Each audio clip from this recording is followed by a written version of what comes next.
بسم اللہ الرحمن الرحیم اللہ کے نام سے شروع جو نہایت مہربان ہمیشہ رحم فرمانے والا ہے۔ والعصر ان الانسان لفی خسر الا الذین آمنوا وعملوا الصالحات وتواصوا بالحق وتواصوا بالصبر۔ زمانے کی قسم جس کی گردش انسانی حالات پر گواہ ہے، یا نماز عصر کی قسم کہ وہ سب نمازوں کا وسط ہے، یا وقت عصر کی قسم جب دن بھر چمکنے والا سورج خود ڈوبنے کا منظر پیش کرتا ہے، یا زمانہ بعثت مصطفیٰ صلی اللہ علیہ وآلہ وسلم کی قسم جو سارے زمانوں کا ماحصل اور مقصود ہے۔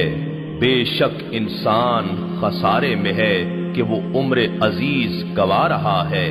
سوائے ان لوگوں کے جو ایمان لے آئے اور نیک عمل کرتے رہے اور معاشرے میں ایک دوسرے کو حق کی تلقین کرتے رہے اور تبلیغ حق کے نتیجے میں پیش آمدہ مصائب و آلام میں باہم صبر کی تاکید کرتے رہے۔